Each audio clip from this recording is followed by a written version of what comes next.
안녕하십니까. YTN 시청자를 위한 오무즈맨 프로그램 시청자의 눈입니다. 먼저 뉴스 진단 시간입니다. 이번 주에는 평창 동계올림픽, 패럴림픽 관련 보도를 모니터했습니다. 강희원 시청자 평가원과 스포츠부 이승현 기자 나오셨습니다. 안녕하십니까. 네.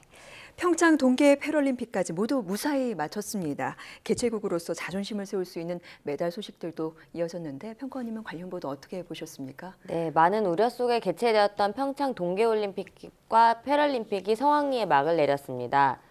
지난 2월 9일 개막해 17일간 계속된 이번 올림픽에서는 인기 종목인 스케이트 종목 외에도 컬링과 봅슬레이, 스노보드 등 다양한 종목에서 우리나라 선수들이 선전이 이어지면서 국민들의 많은 관심과 사랑을 받았습니다. 하지만 경기 과정에서의 잡음도 있었습니다. 여자 팀 추월 종목에서 선수들의 경기 매너가 문제가 되면서 청와대 청원이 이루어지는 등 큰 파문이 일기도 했습니다. 이 과정에서 선수들에게 지나친 비난이 쏟아지면서 또 다른 논란이 이어지기도 했는데요. 청와대가 이에 국가대표 선발과 관리 문제를 함께 살피겠다는 입장을 밝혔습니다. 스케이트 분야뿐 아니라 다양한 스포츠 종목에서 국가대표 선발과 선수협회 운영 등의 투명성이 제고될 수 있도록 꾸준한 보도와 관심이 필요할 것 같습니다.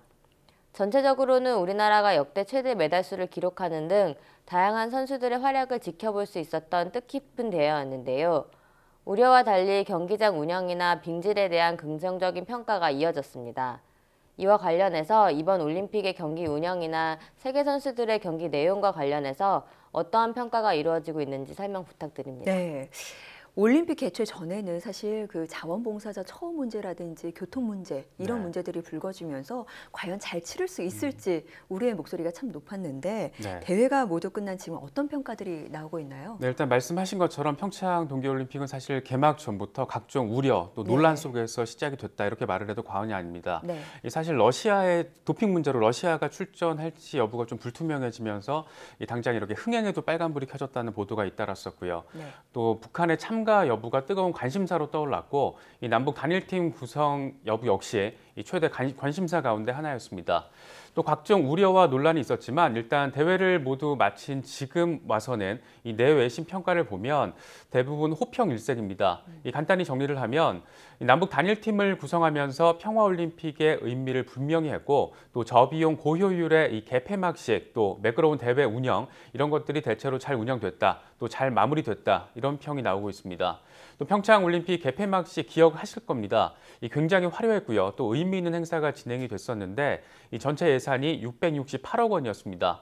2008년 베이징 하계올림픽 때가 6천억 원이었고요. 또 2010년 밴쿠버 동계올림픽 때가 1,715억 원이었는데 이런 것들이랑 비교를 하면 한참 낮은 비용이지만 내용만큼은 상당히 알찼다. 이런 평이 우세했습니다.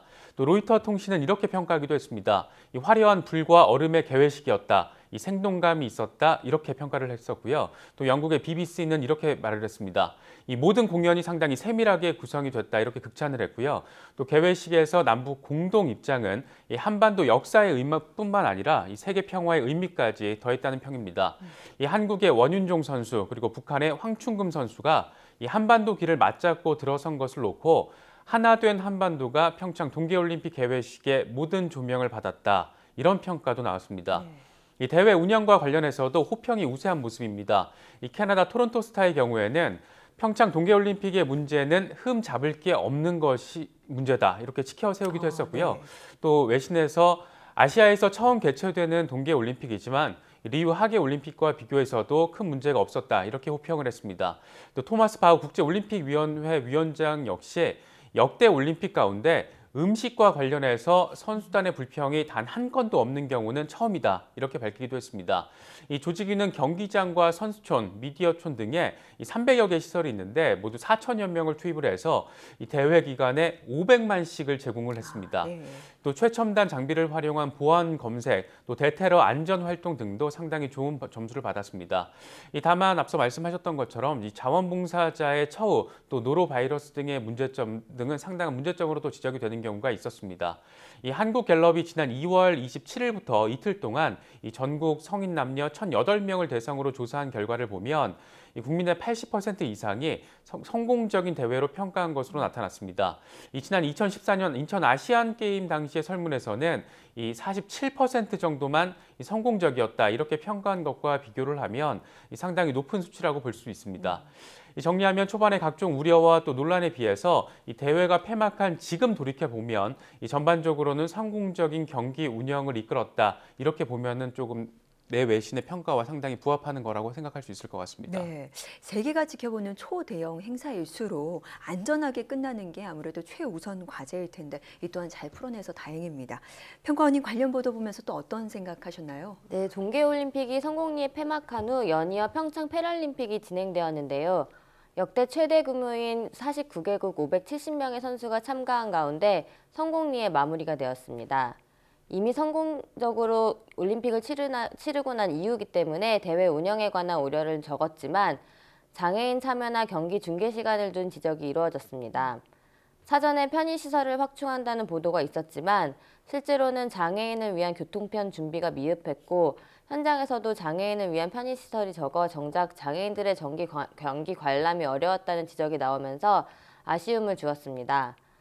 올림픽에 비해 중계 시간이 턱없이 적다는 점이 논란이 되기도 했습니다.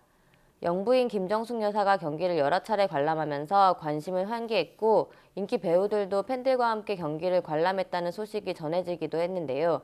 현장에서 살펴본 경기 내용이나 응원 분위기는 어땠는지 궁금합니다. 네, 이 장애인에 대한 우리 사회의 인식이 많이 달라졌다고는 해도 이번 올림픽을 통해서 우리가 좀 더 개선해야 될 점들을 많이 발견할 수 있는 그런 기회가 되기도 했는데 이승현 기자, 현장에서는 어땠습니까? 예. 사실 평창 동계 패럴림픽의 경우에도 시작 전에는 여러 가지 좀 우려가 좀 많았던 게 사실이었던 것 같습니다. 네. 참 그래도 다행이었던 게 대회가 폐막한 지금 상황에서 보면 좀 호평이 조금 그 우려점들은 상당히 많이 대회 기간 동안 사그라들었다 이렇게 보시면 될 것 같습니다. 네. 특히 평창 패럴림픽 같은 경우에는 이 대회 초반만 하더라도 이 장애인에 대한 교통 편의가 좀 부족하다, 편의시설도 부족하다 이 같은 우려가 상당히 잇따랐었는데 다행히도 이런 걱정은 대회가 진행될수록 사그라졌다라고 보시면 될 것 같습니다. 우리 대표팀은 역대 최고 성적을 냈고요. 또 흥행에서도 성공했습니다. 그래서 현장에서는 패럴림픽이라고 쓰고 또 감동이라고 새긴다 이런 말을 하는 경우도 많았다고 합니다. 이 평창 패럴림픽은 49개 나라 567명의 선수가 금메달 80개를 놓고 경기를 펼쳤습니다. 일단 금메달 수가 역대 동계 패럴림픽 가운데 가장 많았습니다. 네. 이 규모만 놓고 보더라도 역대 최대 규모라고 할 수 있습니다. 흥행 역시 결과적으로는 합격점을 받았습니다. 이번 대회 입장권 판매가 33만 5천 장을 기록을 했는데 이 목표량이 22만 장이었습니다. 이거와 비교를 하면 152%의 높은 판매율을 기록했다고 볼 수 있습니다. 2010년도 밴쿠버 대회 때 21만 장, 또 2014년 소치 대회 때 20만 장을 훨씬 웃도는 수치입니다. 입장권의 수입도 66억 원을 넘길 정도로 꽤 괜찮은 수익을 올렸습니다. 특히 개회식과 폐회식을 놓고도 이 저비용 고효율의 진행을 보여줬다는 평가를 받고 있습니다. 이 동계 패럴림픽의 개폐회식에 총 예산 200억 원이 들었습니다. 이 비장애인 동계올림픽의 한 3분의 1 정도 수준이라고 볼 수 있는데 그럼에도 한국의 메시지를 잘 담아냈다 이런 평가를 받았습니다. 무엇보다 북한의 참가로 평화올림픽 이미지를 이 동계올림픽에 이어서 완성했다라는 평가도 받았습니다. 이 북한이 동계 패럴림픽에 참가한 게 이번이 처음인데 이 북한의 의족 선수인 마유철 또 우리나라의 시각장애인 선수 최보규가 이 성화 봉송주자로 함께 나서면서 이 감동을 주기도 했습니다. 물론 이 한반도기 독도 표기 문제를 놓고 이견이 나타나면서 이 공동 입장은 이루어지지 않았습니다. 하지만 북한 선수단이 입장할 때 이 관중들 모두 이 뜨거운 박수를 보내면서 선수단을 환영하는 모습을 보이기도 했습니다. 이 와일드 카드를 받아서 출전한 북한의 마유철과 김정현은 비록 의미 있는 성적을 내지는 못했지만 완주하는 모습을 보여주면서 감동을 안기기도 했습니다. 우리 대표팀 입장에서도 의미 있는 결과로 마무리가 된 패럴림픽이었습니다. 우리 패럴림픽 선수단은 역대 첫 패럴림픽 금메달을 따내면서 금메달 1개 또 동메달 2개를 수확해서 공동 16위로 대회를 마쳤습니다. 당초 목표였던 종합 10위에는 미치지 못했지만 역대 첫 금메달 획득이라는 의미 있는 목표를 달성한 만큼 충분히 성공적인 결과였다 이런 평이 우세합니다. 특히 첫 패럴림픽 금메달의 주인공인 이 노르딕 스키의 신의현 선수가 인간 승리의 전형을 보여주면서 전 국민의 가슴을 뭉클하게 만들기도 했습니다. 또 서광석 감독이 이끄는 장애인 아이스하키 팀 역시 처음으로 메달을 획득을 했는데 극적인 성공을 거둔 뒤에 동메달이 확정됐을 때 이 선수들과 코칭 스태프들이 서로 끌어안으면서 이 경기장을 울음바다로 만들기도 했습니다. 이때 경기장을 찾은 문재인 대통령 부부와 관중들이 이 선수들과 함께 이 기쁨의 눈물을 흘리기도 하면서 애국가를 제창을 했고요. 또 승부를 초월하는 감동의 현장이 무엇인지 직접 보여주기도 했습니다. 이 동계 패럴림픽, 동계 올림픽은 모두 마무리가 됐지만 YTN은 이 동계 올림픽 이후에 남은 이슈들에 대해서도 이 꾸준한 관심을 갖고 또 뉴스 채널로서도 그 역할을 다하는 데 좀 더 노력을 하겠습니다. 네, 모쪼록 이번 대회는 그야말로 평화와 전 세계의 평화와 희망을 알려주는 그런 메시지를 전달할 수 있었던 올림픽이었던 것 같습니다. 네, 지금까지 평창 동계올림픽과 패럴림픽 관련 보도에 대해서 이야기를 나눠봤습니다. 강예원 시청자평가원과 스포츠부 이승현 기자였습니다. 두 분 말씀 감사합니다.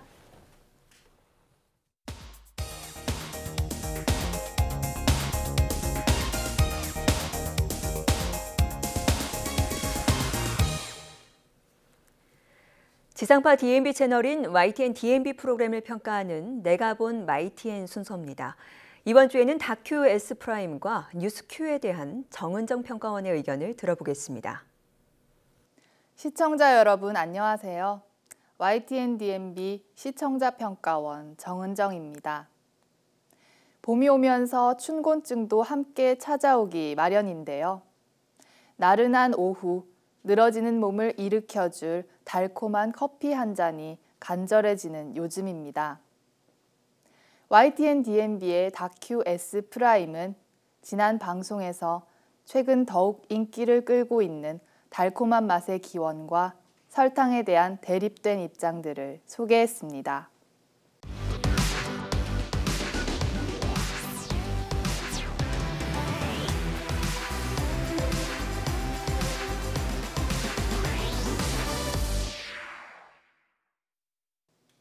단맛과 짠맛을 오가며 음식을 즐기는 것을 뜻하는 단짠이라는 말이 흔히 쓰일 정도로 단맛은 사람들이 특히 좋아하는 맛 중 하나입니다. 커피나 빵과 같은 디저트는 물론 치킨이나 피자와 같이 식사를 대신하는 음식도 단맛이 강조된 메뉴가 인기를 끌고 있는데요. 일상 속의 의문을 다양한 시선으로 풀어내는 다큐 S프라임에서는 단맛을 어떻게 다뤘는지 살펴봤습니다. 인류 문화사에서는 단맛을 내는 태초의 음료를 미드라는 벌꿀 와인으로 추정하고 있습니다. 허니문이라는 단어의 기원이 되기도 한 미드는 벌꿀을 발효시킨 와인으로 꿀술이라고도 하는데요. 포도를 재배하기 어려운 북유럽 지방에서 특히 인기를 끌었다고 합니다. 꿀은 인류 최초의 천연 감미료로 고대 이집트인들은 꿀을 왕에게 바쳤고 그리스에서는 신들의 식량으로 불릴 만큼 귀한 재료였다고 합니다. 고대 벽화를 통해 꿀의 흔적을 보여준 자료 화면은 꿀이 인류 최초의 단맛이었음을 확인시켜줍니다. 고대의 귀한 단맛이 대중화된 것은 설탕이 제조되면서부터인데요. 기원전 4세기 인도인들이 사탕수수에서 설탕을 추출했다고 전해집니다. 꿀과 마찬가지로 초기의 설탕은 사치품이었다고 하는데요. 서양에서는 설탕이 소화제로 여겨져 식후 달콤한 디저트를 먹는 전통이 생겨났고 설탕이 대량으로 생산되면서부터는 부자들의 사치품에서 산업사회 도시 노동자들의 영양보급원이 되었다고 하는데요. 불경기에는 즐길 거리나 행복할 거리가 부족하기 때문에 더욱 단맛을 통해 즐거움과 행복감을 찾게 된다는 전문가의 분석이 단맛에 열광하는 요즘의 트렌드를 잘 설명해 주는 것 같습니다. 반면에 정제된 설탕이 건강에 좋지 않다는 주장에 따라 단맛을 줄이려는 움직임도 늘어나고 있는데요. 단맛을 줄이려 노력하는 식당들에서는 백설탕 대신 조청이나 흑설탕, 연유 등을 사용하고 재료 본연의 풍부한 단맛을 느끼도록 한다고 합니다. 정제된 설탕이 충치나 비만, 당뇨병의 주범이라는 주장이 제기되기도 했는데요. 설탕의 위험성을 처음으로 제기한 존 유드키는 설탕의 섭취가 수명에 영향을 준다고 주장했습니다. 하지만 전문가들의 견해는 설탕 자체가 나쁜 식품이라기보다는 과다하게 섭취하는 것이 문제라는 것인데요. 방송은 포도당과 과당을 필요 이상으로 섭취하지 않기 위해서는 가공식품을 줄여야 한다는 해결책을 제시했는데요. 액상 과당을 쓸 경우에도 무설탕으로 표시할 수 있기 때문에 무설탕 제품이라고 해서 안심할 수는 없다고 합니다. 설탕의 유해성은 설탕 그 자체보다 과잉 섭취에서 오는 것이라고 하지만 설탕을 피하고자 하는 사람들이 많아지면서 대체 감미료 시장의 규모도 커지고 있는데요. 설탕을 빼고도 달콤한 디저트를 만드는 제과점 대표의 사례에 이어 말티톨이나 스테비아, 자일로스, 알룰로스와 같은 설탕 대체 제품을 소개한 점은 구성면에서도 매우 자연스럽고 유익했습니다. 다큐 S프라임의 지난 방송은 설탕의 기원과 역사에서부터 단맛이 우리 몸에 주는 효과와 설탕 대체 제품의 개발까지 단맛이 가진 다양한 면을 소개했습니다. 인류가 가장 선호하는 맛으로 여겨지는 단맛을 건강하게 즐길 수 있는 여러 가지 방법을 생각해보자는 취지에서 유익한 정보가 많았습니다. 다만 설탕이나 디저트, 음료 사진이 의미 없이 지나치게 자주 쓰인 점은 화면 구성을 다소 지루하게 느끼도록 해 아쉬웠습니다.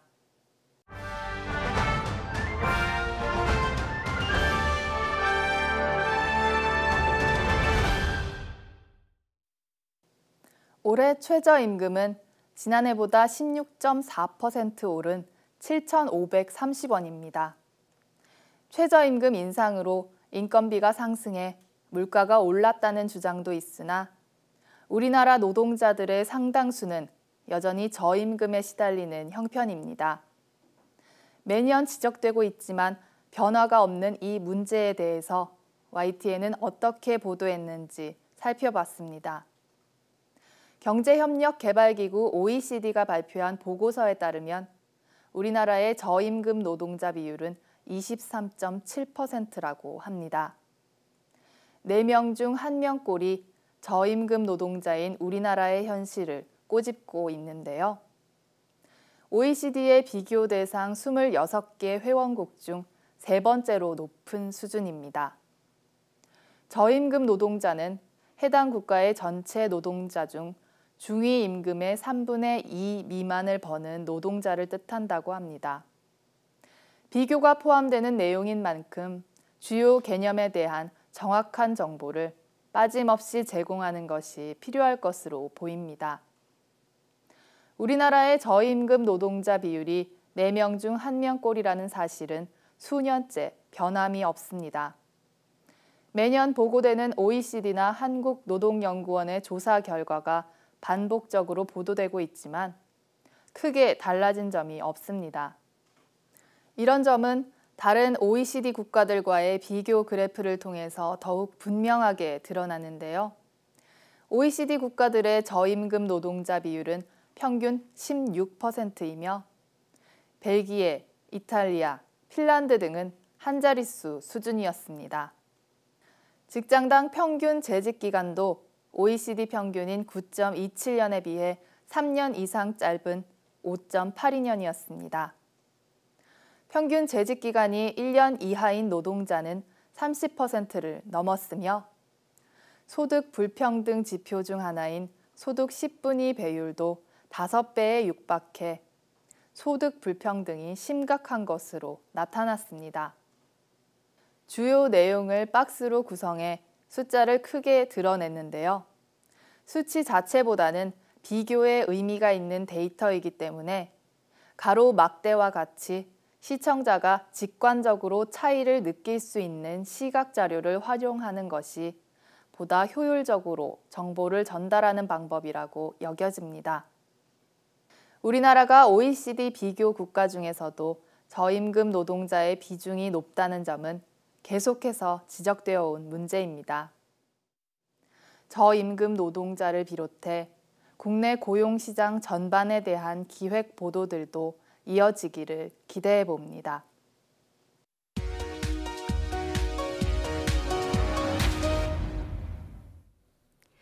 이번 순서는 시청자들의 지적사항을 정리한 모니터 보고 시간입니다. YTN 뉴스를 시청하다 보면 기사 내용과 일치하지 않는 자막이나 화면이 종종 나타나는데 시청자들은 좀 더 정확한 뉴스를 당부했습니다. 지난 20일 병원 내 가혹행위에 못 이겨 투신했다는 의혹이 제기된 서울 아산병원 간호사에 대해 태움 가해를 확인할 수 없었다고 경찰이 밝혔다는 소식을 전하면서 경찰 소방 출동 시간 최대 1분 단축이라는 전혀 다른 기사의 자막이 방송되는 실수가 있었습니다. 같은 날 경남 창원 주남저수지에서 추락한 승합차를 인근 경찰과 시민이 빠르게 대처해 인명피해를 막은 소식을 전하면서 앵커와 기자, 자료화면 모두 하루 전날인 19일에 발생한 사실을 밝히지 않았는데 기본 정보인 날짜를 명확히 전달하지 않은 점은 아쉬웠다는 지적이 있었습니다.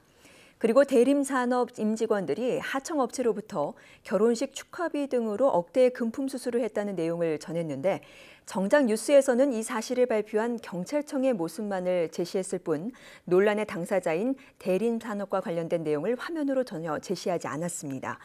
범죄 사실을 발표한 경찰청보다 뉴스의 핵심인 대림산업을 자료로 보여주는 게 더 적절했다는 시청자 지적이 있었습니다.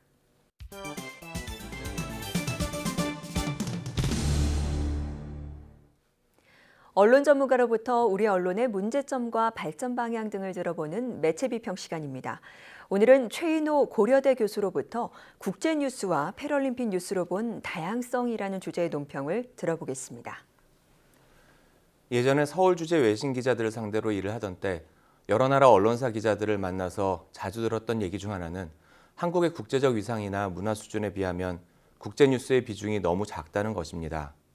외신을 상대로 일하던 저도 사실 그 얘기를 듣기 전에는 그런 사실을 잘 깨닫지 못했습니다. 자료마다 조금씩 다르지만 우리 언론은 해외 언론과 비교해서 대체로 국제뉴스의 비중이 낮고 국제뉴스 중에서 보면 사실 보도의 비중이 매우 높고 분석 및 해설 보도는 매우 낮은 것으로 나타납니다. 게다가 지역적으로는 미국 관련 뉴스에 편중되어 있기도 합니다. 그만큼 중요한 국제 이슈에 대해 종합적이고 비판적인 보도를 접하기 어렵다는 뜻이지요. 국제뉴스는 우리나라 국민들에게 세계를 폭넓고 깊게 이해하도록 도와줄 뿐만 아니라 우리 국민이 세계 시민으로서 적절하고 책임 있는 행동을 할 수 있게 안내해주는 역할도 합니다. 따라서 국제뉴스가 부족하고 빈약해지면 우리나라 국민의 국제적인 감수성도 빈약해지기 쉽습니다.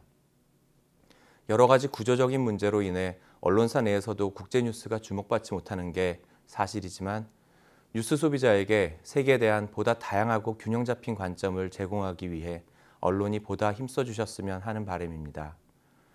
또 다른 이야기는 패럴림픽입니다. 평창 동계올림픽 기간 동안 TV 앞에서 거의 살다시피 하던 초등학생인 저희 아이 둘이 패럴림픽은 왜 중계를 안 하냐고 물었습니다. 저는 적당한 답을 찾지 못했고 이러한 문제에 대해 제가 얼마나 무심했던지 반성했습니다. 우리가 개최국인 동계 패럴림픽임에도 불구하고 중계나 보도의 양은 충분하지 않았던 것 같습니다. 우리나라 방송사의 중계 시간을 해외 방송사와 비교하여 비판한 신문의 분석의 기준과 정확성에 대해 논란이 일어나기도 했지만 우리가 주최국임을 감안할 때 청와대 국민청원에 올린 시청자들의 바람처럼 보다 많은 중계 시간이 확보되었더라면 좋지 않았을까 생각합니다. 패럴림픽 관련 보도 댓글에 중계를 늘려달라는 요구가 빗발친 것을 보면 시청자들이 외면해서 중계가 많지 않았다라고 하기도 어렵지 않을까 싶습니다. 혹자는 장애인과 같은 소수자를 대하는 자세에서 그 나라가 선진국인지 아닌지를 알 수 있다고 말합니다. OECD에 따르면 전 세계 인구 중 약 15%가 장애인이라고 하는데 우리는 장애인을 얼마나 바르게 이해하고 있을까요? 패럴림픽은 장애인과 비장애인이 이해의 폭을 넓힐 수 있는 아주 좋은 기회라고 생각합니다. 앞으로는 스포츠를 통해 전해지는 장애인들의 의지뿐만 아니라 우리 삶 속의 장애의 현실도 다양하게 다룸으로써 우리 국민들이 장애를 보다 친숙하게 생각하고 장애에 대한 시각을 한 차원 더 높일 수 있게 되기를 바랍니다. 시청자의 눈은 시청자 여러분의 참여를 기다리고 있습니다. YTN 홈페이지 시청자 의견 코너에 글을 남겨주시면 좀 더 정확하고 공정한 방송을 만드는 데 참고하겠습니다. 이번 주 순서는 여기서 마치겠습니다. 함께해 주신 여러분 고맙습니다.